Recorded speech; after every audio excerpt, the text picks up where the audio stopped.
Please tell me and spell your full name.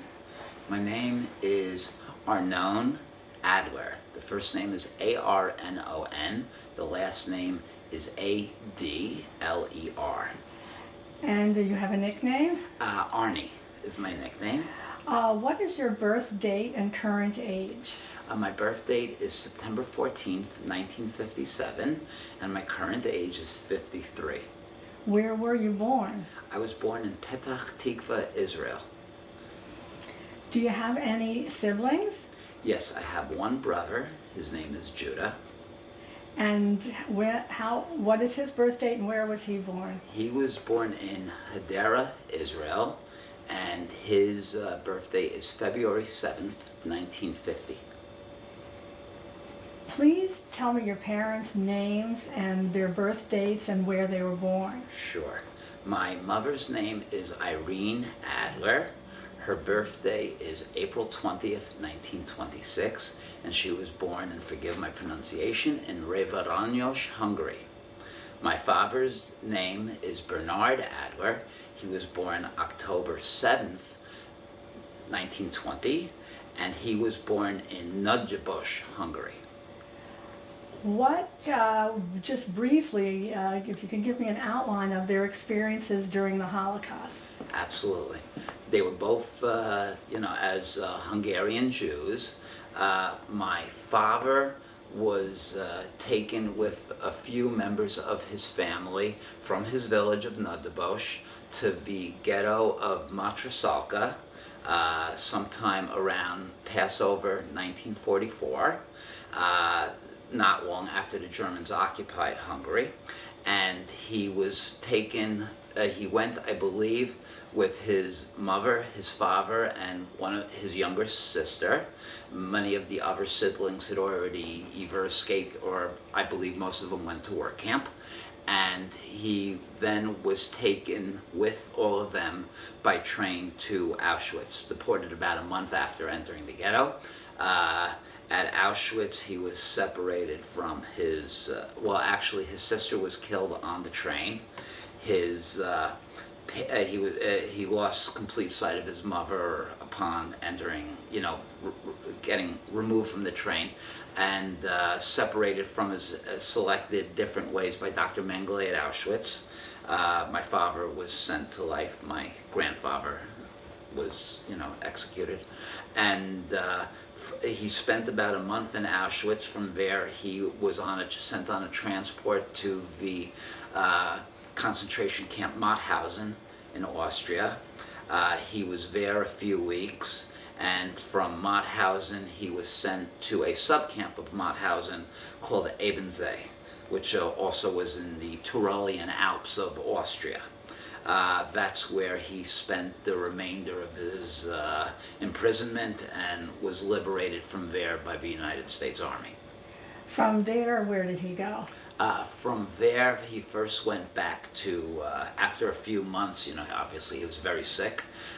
He tried first to go back to Hungary and, see who was alive there. That's also where he met my mother at a train station. Upon realizing there was nothing there for him anymore, and I believe the Russian Red Army tried to draft him, or the Hungarian Red Army that was forming tried to draft him, and he didn't want any of that, so he kind of made his way with the help of Zionist organizations across Europe, I believe through Germany, having a number of experiences there. He wound up at some point in Antwerp, Belgium, where he received assistance from the illegal immigration into what was then Palestine. He was given a false identity as a member of the Jewish Brigade, a brigade of Jews from Palestine who were serving in the British Army. From there, he went by illegal boat into Palestine, where he was arrested by the British. Put in prison there in a town in Israel called Adler for a few months. From there, when he was released, he found his way to a kibbutz, Kibbutz Givat Haim. At that point, the war was starting to break out, the War of Independence, 1947, 1948.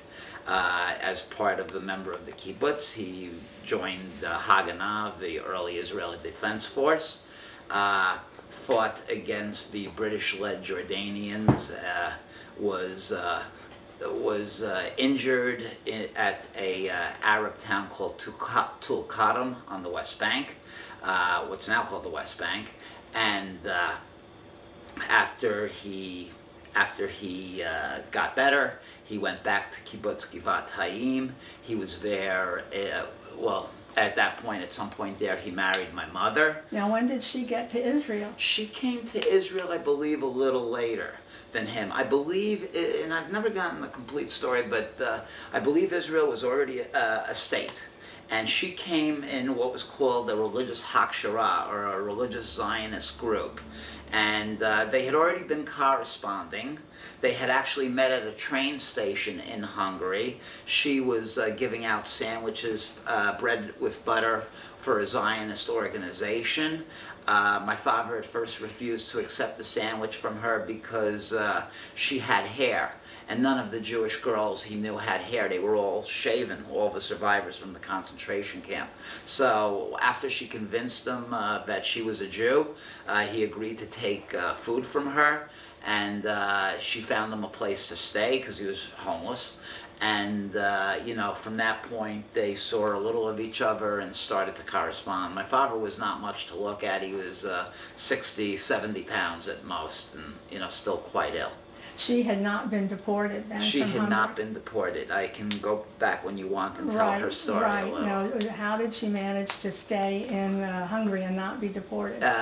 Through an amazing amount of courage and trust and maybe some naivety. She was 17 when the Germans occupied Hungary. And she had already been studying at a gymnasia, secondary school in Budapest. So she was out of that little village where people would be more easily identified as Jews. Nonetheless, when she was in Budapest, she never did make her way back to the village, by the way, so her parents and most of her siblings were killed. But she stayed in Budapest, where at first she put on the yellow star, you know, as was required of Jews, and was one day taken on what was commonly called a death march. You know, it was a march ostensibly to do some work or labor, but, you know, God knows where they were going. They were heading along a road. At one point, she looked at a Hungarian guard from the Hungarian fascists. They were called the Aracross. And she looks at him, and she's already at the back of the line, and she says, she looks him right in the eye and says, "I have to tie my shoes. I have to tie my shoes." He looks at her, they look at each other, they make eye contact, and he says, "Okay," and he walks on, and the whole group walks on. She leans down to tie her shoe.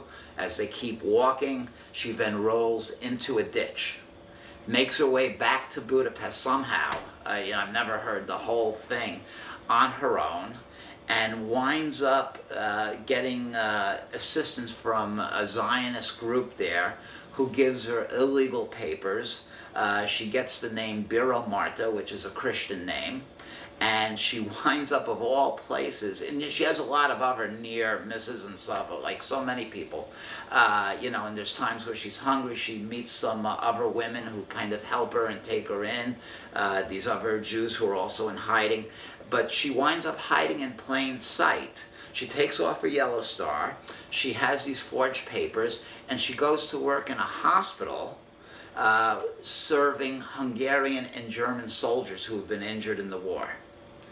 You know, survives a lot of near misses there. Sometimes somebody would say, "You're a Jew, aren't you?"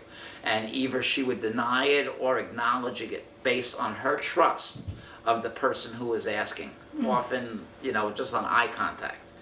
And she spent the remainder of the war there, was liberated by the Russians.